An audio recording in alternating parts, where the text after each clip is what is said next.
What's going on, guys? Here we are again, the two of us bringing you some content, previously written stuff, and we're really excited today to share the Ballad of Cutman's Bridge.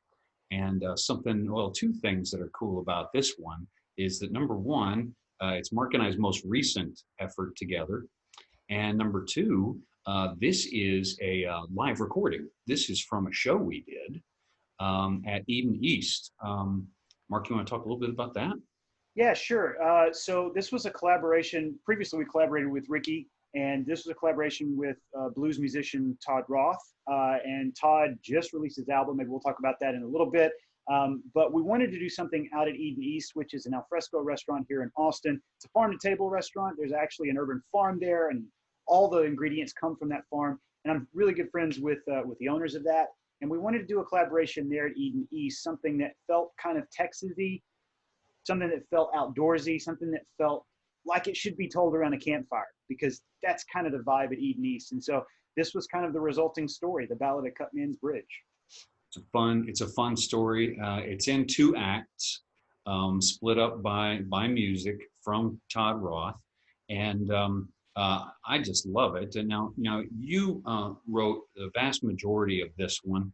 And you were telling me that when you originally kind of told me the idea for this, that some of this is based on stories you used to hear as a kid. And then, of course, I'm sure some of it is pure invention and fabrication. But how much of this would you say comes directly from stories that you would hear as a kid?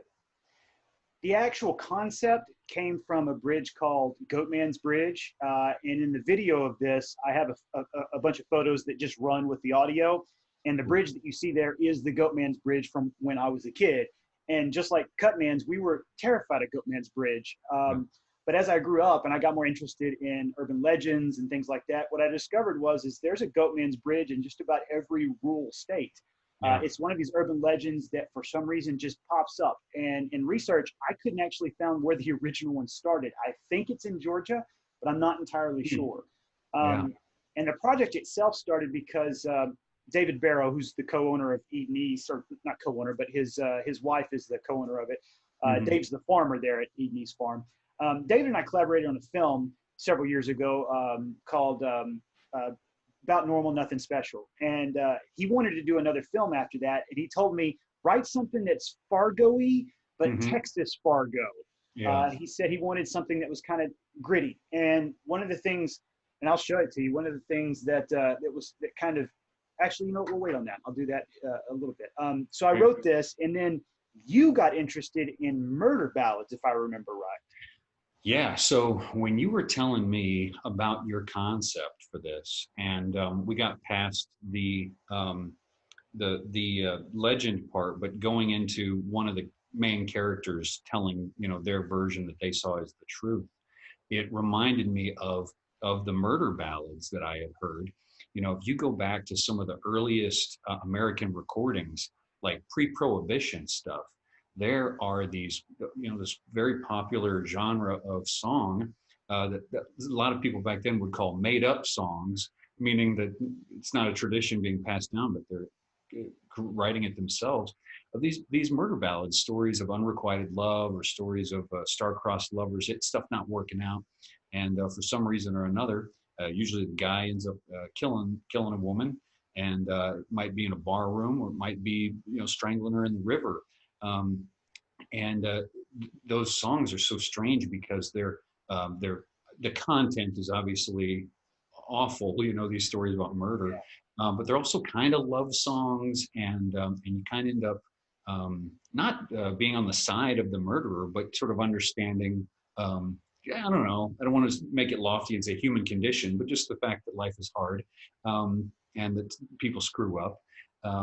But anyway, your story reminded me of that. So yeah, I love that we decided to sort of use that framework for the title, Ballad of Cutman's Bridge. So why don't we let folks hear some of that?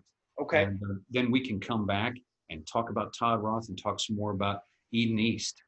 So before we go into it, I want to make sure everyone understands what you're about to hear is a live recording from September 19th, 2019. I tried to retain as much of Todd's playing in the ambient noise as I could. So you'll hear cicadas in the background. You'll actually hear plates and things like this because it was designed as a 2-act dinner show.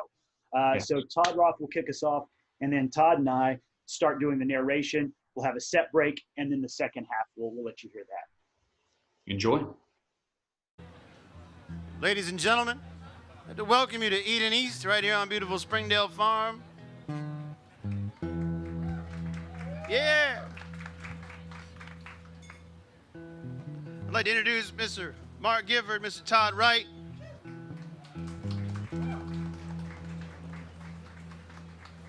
Y'all sit back, relax, enjoy a cocktail.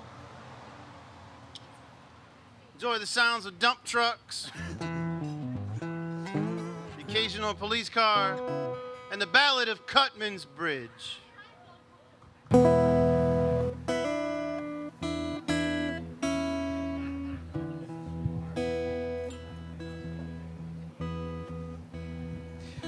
Sardis, the little town where I'm from, is tiny.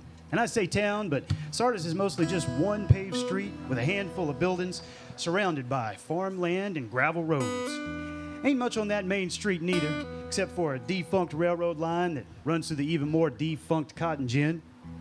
A little bitty school that only goes up to the 8th grade, volunteer fire department building, Bubba's garage, and Bubba's feed store. Those are 2 different Bubbas, by the way. It can get confusing. And growing up in Sardis, there weren't many entertainment options. Hell, it was a 45-minute drive into a town big enough to have a movie theater. So me and my friends spent most of our downtime trying to find ways to entertain ourselves.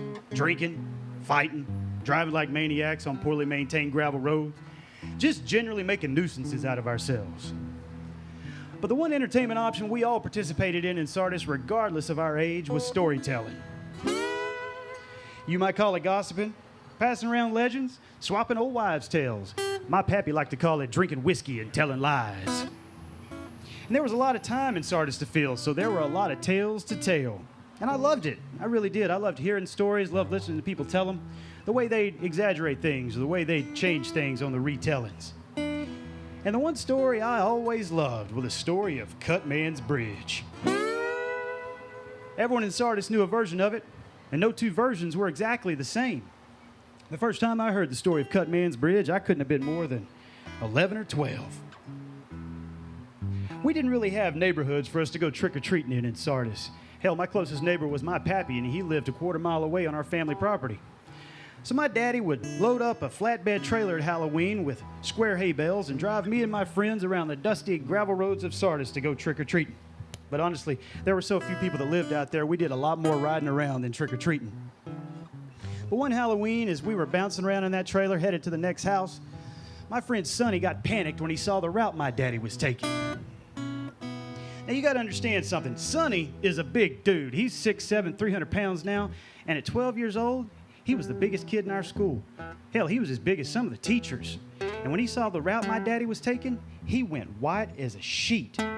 Now, if it'd been any other kid who was that scared, me and my friends would have never stopped picking on him. But like I said, this was Sonny. He had fists the size of hams. And even though he was a big old teddy bear, he'd damn near make you piss yourself if he glowered at you wrong. Kids 4 and 5 grades ahead of us were scared of Sonny, and something had him terrified.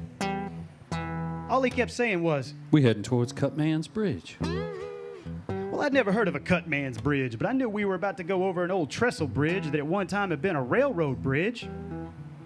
We were on public gravel roads, but the land on both sides of that road belonged to my family, and I'd been up and on that bridge since the time I could walk. And if you've ever driven around the back roads of Texas, you've seen a trestle bridge like this. It had metal beams and metal trestles, but it had wooden slats that were all grayed with age. And them wooden slats moved and creaked when you stepped on them. And there was barely enough room for one pickup truck to go across that bridge. And those metal trestles were all rusted, making the original faded red paint look like frosting on a cake. And I loved that bridge. I'd crawl on them trestles and hang from them. And the creek that ran below it was clear and filled with sun perch that my pawpaw was obsessed with catching. I'd go with him when he fished for them. I'd crawl up that crankbait, get on the bridge, and throw cans down in the water so I could shoot them with my bow and arrow. Sonny, are you talking about the old Manahan Bridge? I actually didn't know who the Manahans were, but that's what Dad, Pappy, and Pawpaw called that bridge. Dude, that's Cutman's Bridge. I told told him I didn't know what he was talking about. My family had owned that land forever, and that a bridge was just a bridge. Hell no, dude. That bridge is haunted, man. Haunted by a demon named Cutman. My brother Monty said, his friend said, Cutman, old Indian chief or something. Killed way back when American soldiers was slaughtering all them Indians used to live here. Dude, they killed bukus of them poor motherfuckers. He said the soldiers were all Christians. Last thing that old Indian chief saw when they dragged him down under the bridge to drown him was a cross around them soldiers' necks. Years later, Monty said in the 50s, pastor took some of them kids on a weekend camp out down at a creek, and a ghost of that Indian chief rose up like a demon, made his way to their camp. Because all them kids was wearing crosses, cut all their throats. That ain't nothing, dude. Then he cut the pastor's clean head off his fucking body. Cutman hates Christians. He's strongest at night. So the legend is that no good Christian crosses that bridge after sundown on account of old Cutman. Well, it was a terrifying story, especially for a young, dumb version of me. As we crossed that bridge on the back of that flatbed trailer, me and my friends all huddled together as if that would protect us from Cutman if he came back to kill another group of kids. And after that Halloween, I stopped playing around that bridge and in that creek. The bridge stopped looking like an oversized jungle gym to me and instead started looking like a giant red spider web that was waiting to ensnare me for a ravenous demon. And when my friends and I got old enough to start driving, Cutman's Bridge became a place that we both avoided and gravitated towards. We was all scared of it, sure, but frequently it was a place where people would just meet up to hang out. And if you had a four-wheel drive pickup, you could drive off the gravel road right before the bridge, drive down under the bridge, and park on the bank of the creek. There was always a campsite down there where the under 21 crowd would hide to drink beer. But you never wanted to go down there alone. And you never, ever wanted to sleep overnight by that bridge. People who were fooling us to camp by Cutman's Bridge said that the ghosts of them kids that Cutman had slaughtered would try to wake you up in the middle of the night and scare you away to protect you from the Cutman. Some folks even said they were woken up in the middle of the night feeling little kids' hands on their face and on their arms. Other folks said they'd claimed they'd seen ghostly shadows of little kids running through the forest in them creek bottoms. Other people said they'd seen glowing red eyes stalking them as they drove across the bridge. It was all scary stuff. So one night, me and Sonny were riding around the back roads in my pickup, drinking beer with a couple of girls. And just so you know, riding around drinking beer was not necessarily looked down on in the little town of Sardis. The nearest cop was about an hour away. Nobody was worried about the police. The only person in danger was the guy doing the driving, some post oak trees and barbed wire fences. So anyway, we was driving around drinking beer, and one of the girls suggested we go hang out under Cutman's Bridge. Well, Sonny and I both thought that meant them girls wanted to go make out. But honestly, they probably wanted to get out of my pickup. My pickup doubled as the farm truck in the mornings, and it always smelled like dried cow shit. But I busted a U-turn anyway and headed toward Cutman's Bridge. And even with a little bit of cab in the light of the pickup, I could tell Sonny was worried.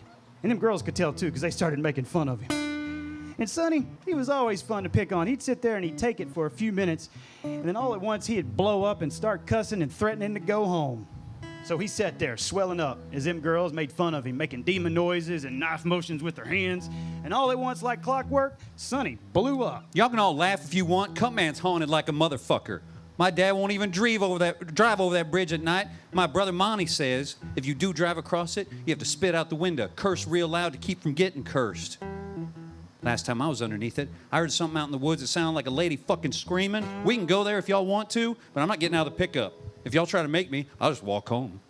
The girls started laughing at Sonny, and truthfully, I did too. It was funny to get riled up and pissed off. But the closer we got to that bridge, the more the laughing died down and stopped. And the next part of this story is true. It ain't gonna sound like it, but it's true. I swear it on a stack of Bibles. So I'm driving toward Cutman's, right? And it's right in front of me, and all of a sudden, the sky lights up with lightning and just snap, bright as day, and then bam! This huge clap of thunder that was so loud it made the headache rack on the back of that pickup vibrate. And then the bottom dropped out of them clouds, and it started pouring rain. Cutman's was directly in front of us, but it was raining so hard I could barely see it. And Cutman's was dangerous to cross. There were no guardrails. If you went off the side, it was a 30-foot drop straight down into the creek bed. So I turned on the windshield wipers, and they went once, twice, and then them sumbitches stopped straight up and down on the windshield. And then the headlights started flickering. Well, you can imagine Sonny at this point, he was freaking out. Dude, do not fucking stop. Keep going. And secretly, I was kind of starting to agree with Sonny. We were maybe 100 foot from the bridge in a freak downpour with no windshield wipers, flickering headlights, and all at once, the power steering went out in that pickup. Now, I don't know if you've ever experienced the power steering crapping out on a big pickup, but it ain't fun. It takes all your might just to turn the wheel, and we were about to go over a rickety old bridge that was stressful to cross in good conditions. Well, Sonny was screaming in the truck. Go, dude, go. The girls were freaked out. I was screaming at Sonny to shut his mouth so I could drive. I hunkered down. I made it across the bridge, and I swear to God, this part's true. As we left Cutman's in my rearview mirror, the rain slacked up, stopped, them headlights came back on, wipers started wiping, and the power steering came back. It was the weirdest damn thing I've ever experienced. And I don't know what happened, man. That power steering pump was fine. I checked it when we got home.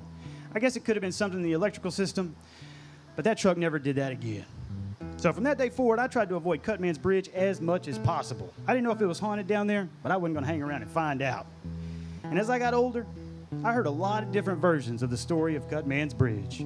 Some people told it just like Sonny had told me all those years ago on the back of that flatbed trailer. Some people said there was only one person and a pastor who was killed under the bridge. Other people said dozens of people were slaughtered by the Cutman. Some people didn't speculate who or what Cutman was, just that a demon named Cutman haunted the bridge. But it wasn't until I was up in my 20s until I heard my pawpaw's version of Cutman's Bridge. Pawpaw's version, well, it changed everything.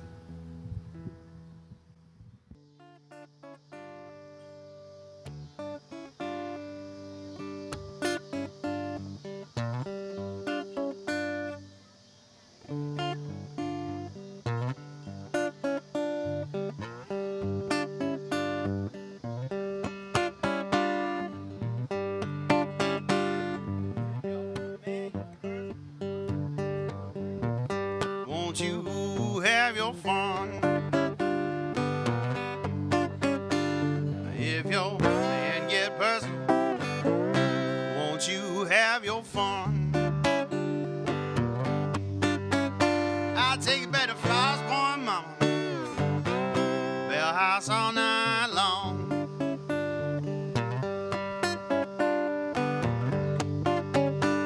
Well, I'm going down to Rosedale. Take my rider by my side. Well,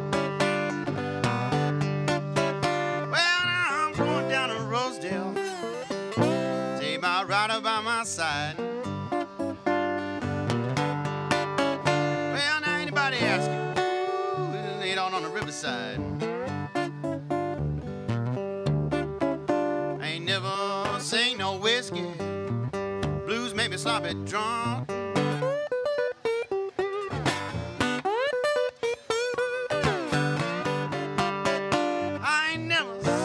Whiskey, man, and blues, maybe sloppy drunk.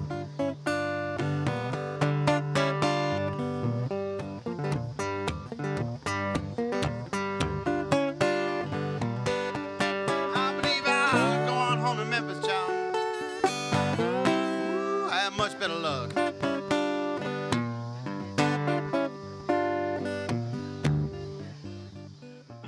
All right. So, I love the music that I'm hearing, and that's your buddy, your other buddy, Todd, right? You got two Other Todd. That's right.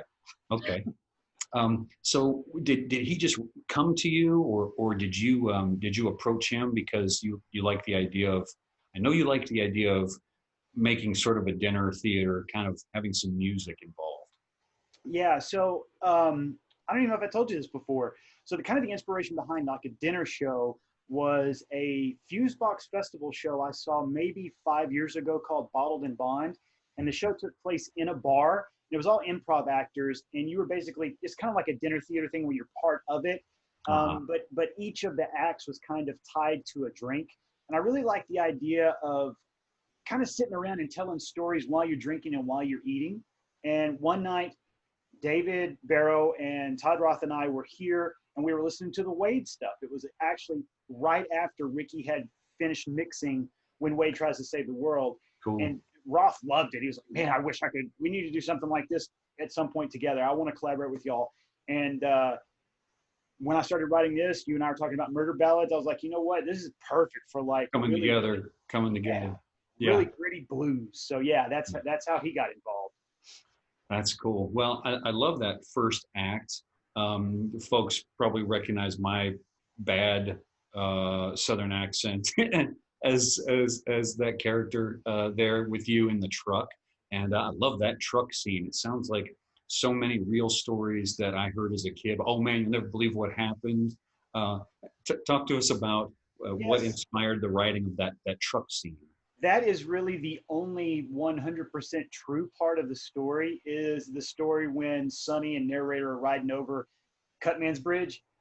In real life, it was Goatman's Bridge, and me and my friend Bucky we're just riding around drinking beer, and he really was terrified of that bridge. Everybody was, and it was raining. We started driving across it. Power steering went out.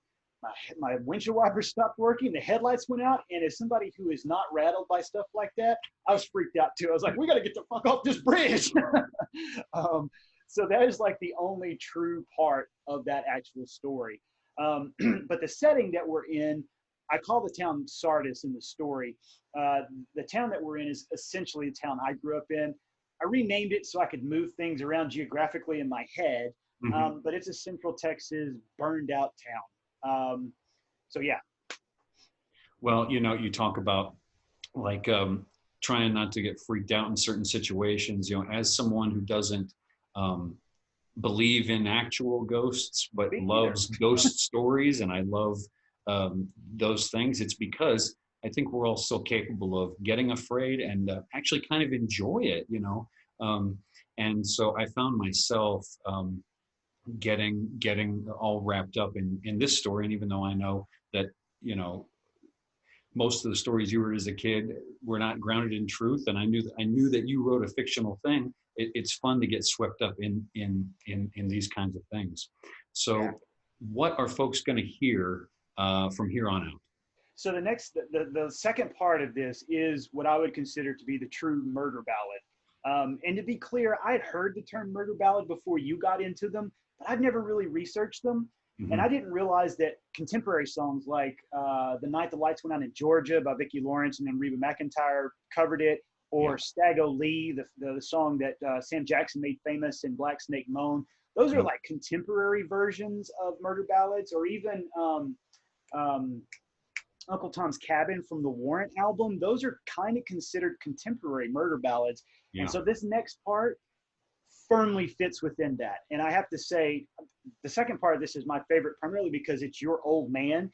And the old man that you created, the pawpaw here, is just phenomenal. And Thanks, there's a certain aspect of it after we hear it that I want to mention. But yeah, I love the second part. Well, I'll just say real quickly, and then I want to let folks listen. But the pawpaw character that I play, I practiced him a lot because I'm used to doing comedic characters, and I have probably 3 or 4 versions of old man that I do, and they're all kind of goofy. And so the trappings there for me is like how to make a realistic old man who's telling a scary story and don't like fall into the like the crazy stuff. Don't fall into Wade Garrett is what you tend to do. Roadhouse. I can't wait. Again, I know I'm going to say this every time. I can't wait for people to hear Hero Man. I love playing Better Man. He's my favorite character. But anyway, you got such swagger to him. But I hope folks enjoy this. And when we come back, we're going to talk about the music a little more and plenty more to come. So check out Act 2.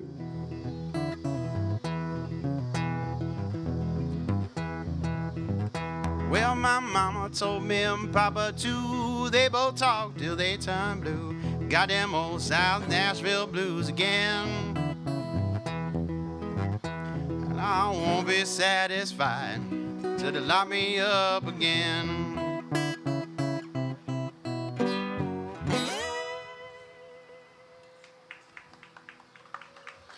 Thanks, y'all.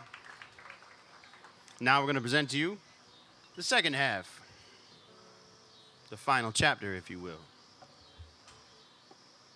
of the Cutman's Bridge.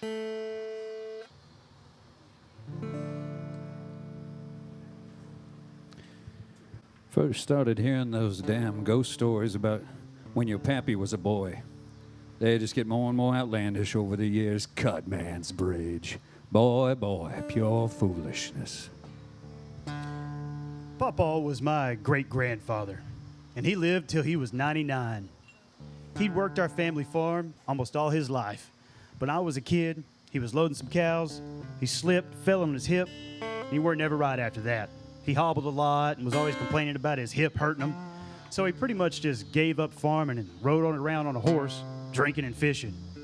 When he got so bad he couldn't get up on a horse no more, we bought him one of them big golf cart things, and he drove around Sardis, drinking whiskey and fishing from sun up to sundown. And Pawpaw did that until the week he died, drinking, fishing, and telling me stories.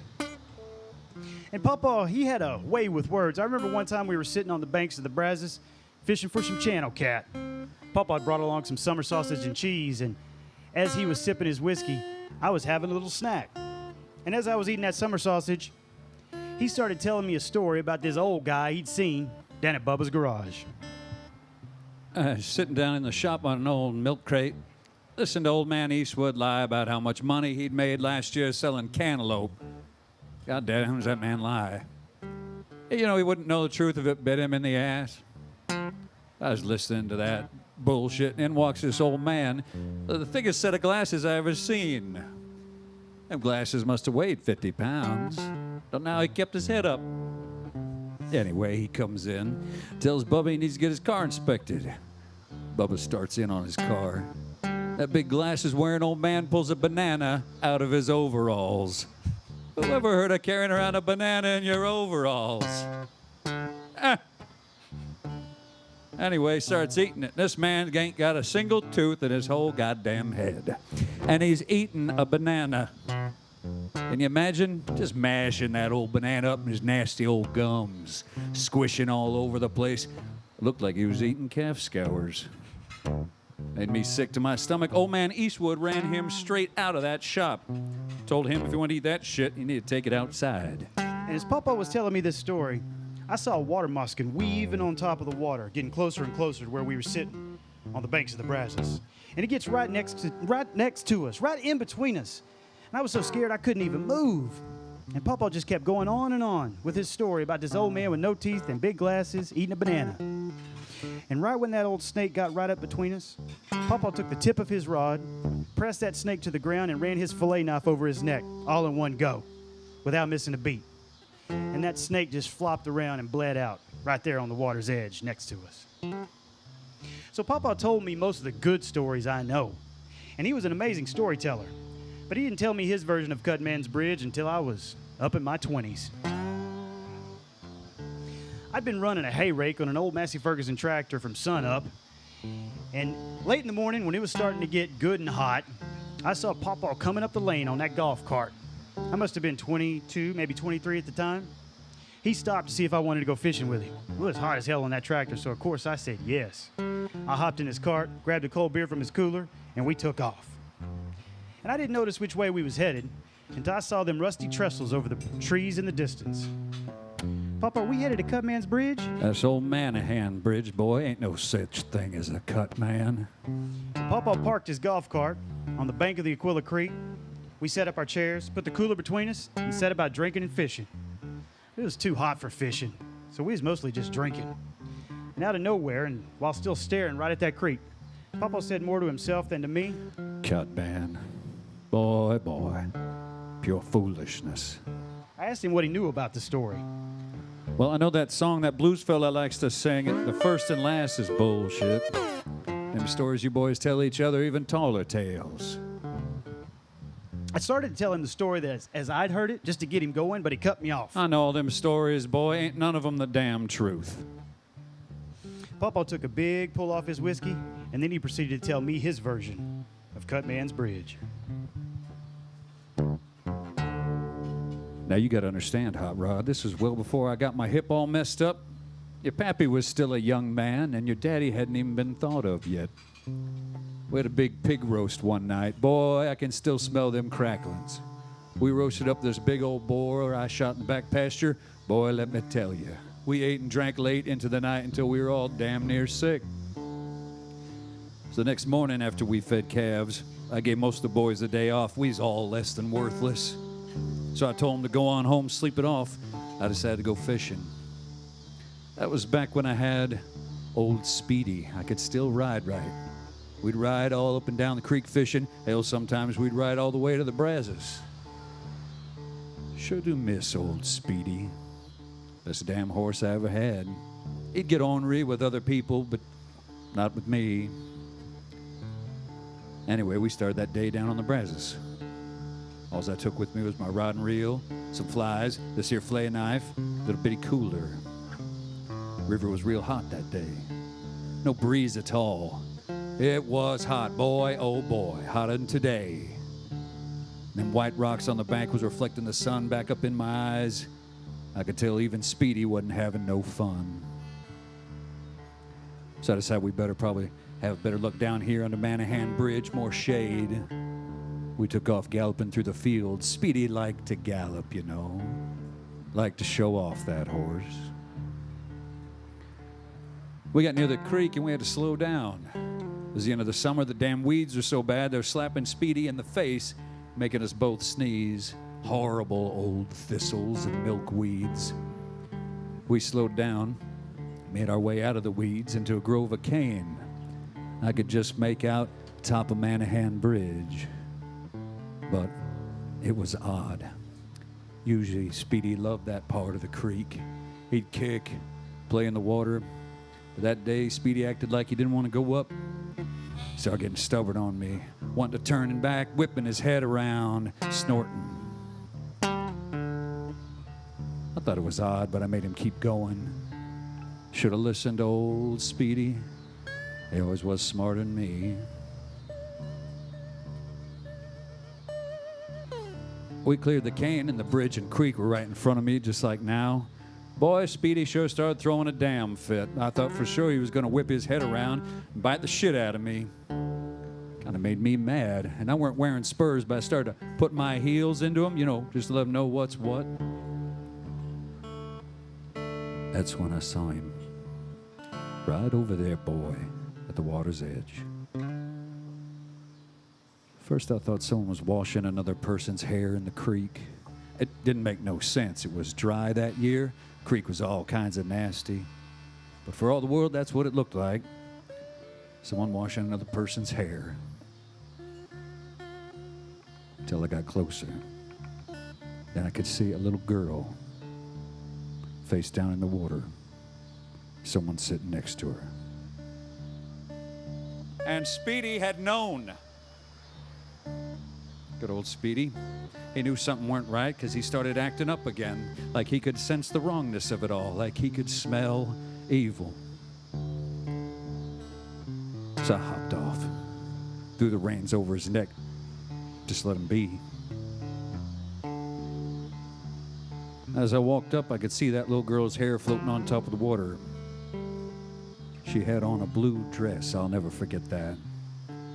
Bright blue, pretty little dress, floating in the water. Torn in several places. Hiked up way too far. Took me far too long to figure out what the hell I was looking at, like my brain just couldn't see what was right in front of me. Man must have heard me. He spun around. I could finally see who it was. The young pastor down from the church. Now, you know me, Hot Rod, I ain't never had much use for churches. They always seem to hate a lot of the things I think make life worth living. I knew this pastor. Yes, sir, I knew him. Not from experience, mind you. I don't know if I'd ever said 3 words to the man, but I'd heard stuff. You sit around in beer joints like First and Last and County Line long enough, and ugly truths about folks have a habit of revealing themselves. I heard stuff about that man. Everybody I drank with had. Anyway, he spun around and stared at me wild-eyed and crying, looking like he couldn't believe that someone had happened upon him. He started blubbering as soon as he saw me, crying on about how they was just playing and she'd had an accident. All sorts of nonsense. But you didn't have to be a genius to see what he done. I didn't say nothing. I couldn't. I just walked over to him. I laid my hand on his head. I don't really know why. I'd seen preachers and revivals. Maybe that's why I'd done it like them. He started crying even harder when I touched him. Kind of like I laid the full weight of what he'd done on top of his head. And we just stood there like that. My hand on his head. Him crying. That little girl bobbing up and down in the water. And then what happened, Pawpaw? What happened? Well, I'll tell you, boy, I ran this here fillet knife across his throat and let him bleed out right there on the water's edge. I didn't say nothing. I couldn't. If it'd been anyone else telling me this story, I don't think I would have believed him. But Pawpaw weren't no liar. The opposite, in fact. He'd tell people truths they didn't want to hear. And we sat there on the bank of the Aquila Creek, watching the water run under Cutman's bridge. After a few minutes, I couldn't take the silence no more. Then what'd you do, Pawpaw? After I put him down, pulled that little girl out of the water. That's the hardest thing I've done in my life. Pulled her up, her lily white hand out of the mud and the moss. Tried to straighten up her dress, clean her up some. It was old man Boggs' granddaughter. Polly Boggs, I think her name was. I knew she was dead, but boy, I couldn't just leave her floating in the water like she was. It was shameful. I rode old Speedy as fast as he'd run to old Sheriff Tunstall back when we had a sheriff. Finally found him down at the old post office. Closed that thing down in the 70s. Bubba's shop's there now. Anyhow, found Tunstall. Had him follow me down under the bridge there. Well, he took care of the rest. I asked Pawpaw if Sheriff Tunstall had helped him cover up what he'd done, and Pawpaw did not like that question. What I'd done? Boy, ain't you heard a word I just said? That pastor's the one. Well, he's the one who done something. Now, I just brought the sheriff down here and showed him what I'd found when I rode up, which weren't no lie. I just didn't tell old Tunstall nothing past that. You don't have to lie to people, boy. But you don't have to tell them everything you know either. Years and years go by, people start making up stories about that bridge, haunted and such. First start hearing those dumb ghost stories when your pappy was a boy. They just get more and more outlandish every year. Cutman's bridge, boy, boy. Pure foolishness. And after telling me his version of Cutman's bridge, Pawpaw kind of clammed up. He didn't want to talk about it no more. And over the years, when I'd ask him about that story, he'd just tell me, Boy, behave, stop pestering me. So I quit asking him. But I never forgot about it. I also never told nobody before. I knew that if Pawpaw had wanted people to know what he'd done all them years ago, he would have told them himself. And Pawpaw kept fishing and drinking up and down the Brazos River and on the Aquila Creek up until the week he died. He'd been out of sorts for a while. He could still hobble around all right, but his breathing got bad. The stubborn old fart refused to see a doctor. Hell, he was almost 100 years old. Nobody wanted to argue with him. But I knew he wasn't going to be long for this world when he stopped getting up in the morning to go fish. And then Pawpaw stopped drinking. Not just booze, neither. He wouldn't drink nothing. A few drops of water here and there. So I started staying in his room with him. I didn't really want him to be alone. Sometimes I could get him to play cards with me. Other times he'd just cough and wheeze and zone out while I tried to watch the TV. I knew it wouldn't be long, and I think so did he. Then late one night, he was sleeping real restless, like tossing and turning and moaning so damn bad, he eventually woke himself up. Tried to ask him if he was all right. His eyes were all yellow, and he stared at me like he couldn't see me, and he said, You gotta go find Tunstall. Gotta tell him to get down to Manahan Bridge. I held Pawpaw's hand, and Tried to tell him he'd already done that. He'd already found old Tunstall. I finally got him settled down, and he went back to sleep. A couple days later, it was clear that Pawpaw was close to dying. My daddy called the local pastor to come over and pray with us, and Pawpaw wasn't talking much by then, but he rolled his eyes hard enough that I know what he would have said about the pastor's visit if talking didn't hurt him so damn much. Anyway, pastor came over and he prayed with us. And after that was finished, he asked Pawpaw if he had any sins he'd like to confess. Well, Pawpaw coughed and coughed and coughed, and he finally got up enough strength to say, Pastor, I ain't done nothing to nobody that wasn't well deserved. I don't need to confess a goddamn thing. I could tell my daddy was pissed off at that, but he didn't say nothing. Several hours later, my Pawpaw went to sleep. He never woke back up.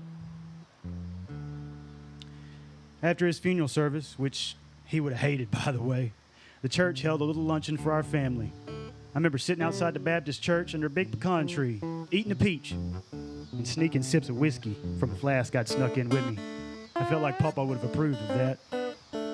As I was eating that peach and trying not to get any juice on my nice clothes, I heard some of our distant cousins on the porch of the church talking. They's just kids, really. Couldn't have been more than 11 or 12. Heard one of them say that he heard Pawpaw like to fish under Cutman's bridge. They all started wondering if it was a Cutman curse that killed him. I couldn't help but laugh to myself. Little them kids know.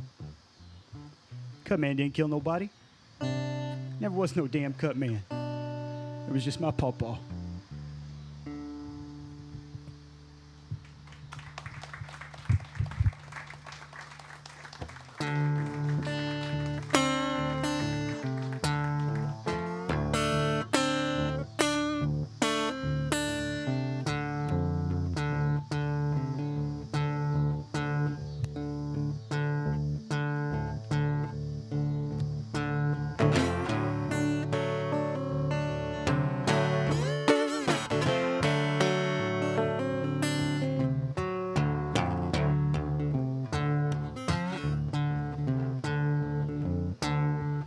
Don't you go down the Cutman's bridge. Don't you go down the Cutman's bridge.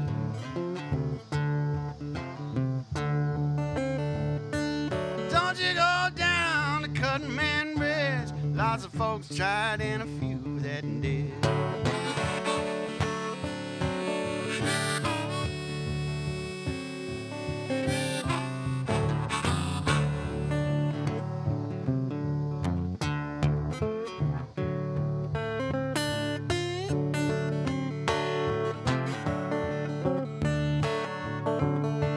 Lock up your daughters, hold on to your wife. Keep on safe from the Cutman's knife.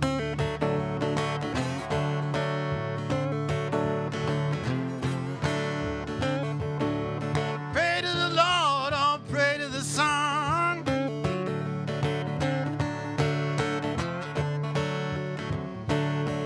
Cutman coming when the evening's done.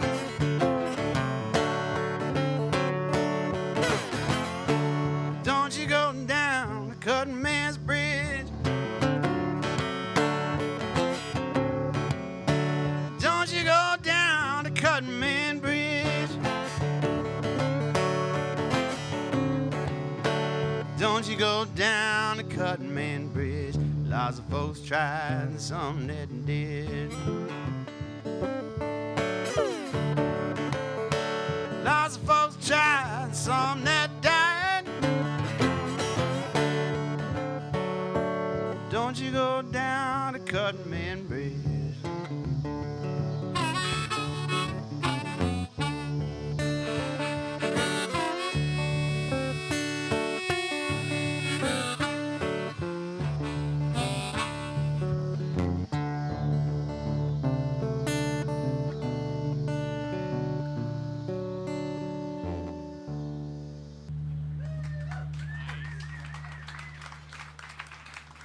Thank y'all. All right, so now you've heard it, and now you've heard at least a piece, right, of the song by Todd, Yeah. Cutman's Bridge. And gosh, just talk about it a little bit. I love it. So maybe I'll post up the video of Todd kind of noodling around and coming up with the song. With your dogs. Yes, it's so Yes. fun watching him. Yeah. But the song that he has on the new album, his new album is called Comin Up Muddy, by the way. It's in Spotify, it's in iTunes. I'll make sure to link it in the description. I bought it on iTunes yesterday. Yeah, it's fantastic. Oh God, it's so good. And this song, he has in the studio version a lot more harmonica in it, and to me, it sounds just haunting. It's haunting the harmonica and stuff like that. But he noodled around with several different instruments. So he was obviously, I don't know shit about actual music, but he wanted a very specific guitar to be used. Yeah. And he used a slide on it. That was one of the things that I kind of asked for. I really like slides. And then he added a lot more harmonica. And the studio version is so good. So please, folks, if you like it, please go and check it out. Absolutely, especially for musicians right now who aren't able to tour, which is how lots of folks get paid these days, not necessarily by putting out an album, but by getting out there and seeing people. Yeah, and there's supposed to be a vinyl release coinciding with the digital release because Todd hasn't been able to perform. He's waiting to do that. Sure. But there will be a vinyl release of this as well. I think he'll have that opened up to anybody who wants to purchase it. I'm getting me one. I encourage everybody to as well. As soon as they're available, I gotta scoop one up. Yeah. All right. Every good story has some kind of talisman or some kind of item or a relic that almost has mythic proportions to it. That either has magical qualities or inspires someone. And you were telling me that there is, in fact, a talisman associated with the Ballad of Cutman's Bridge. That's right. So when I was little, my great-grandmother lived until she was 99. She really did live that long. But her husband died before I ever knew him. He died in the early 70s. And I was born in the late 70s. But I remember playing around in my grandmother's garage, and I found one of my great-grandfather's old toolboxes. And in his toolbox, I found this old fillet knife of his. And I was fascinated with it as a kid. It looks like a piece of bamboo until you open it up, and then there's a knife in the middle of it. And I remember playing with this thing as a kid constantly. And my actual grandfather, he took a grinder to the blade and dulled it. So I mean, it's been dull as a butter knife for 35 years. Yeah. But this is Papa's knife, and in the story, you know what? Earlier I said the truck was the only true thing. That's not actually true. So at the beginning of the second part, when the narrator is fishing with Papa and Papa whoops a moccasin in the head with a rod and reel, that happened to me. My grandfather scared the shit out of me. I was like, Papa, wake up! And he just calmly beat the snake in the head with the knife or with his rod and reel. But this is the knife that Papa used. And so when we were writing it, I had this around, and after I had this thing written, I asked my great aunt for some pictures of the actual Cutman's Bridge. And I told her I had this knife, and she told her husband, and Bud was like, what? He's got my dad's knife? And I sent him pictures. She's like, that is my dad's knife. I was like, yeah, it's my knife. I'm never giving it up. Yeah. I've loved this thing since I was a kid.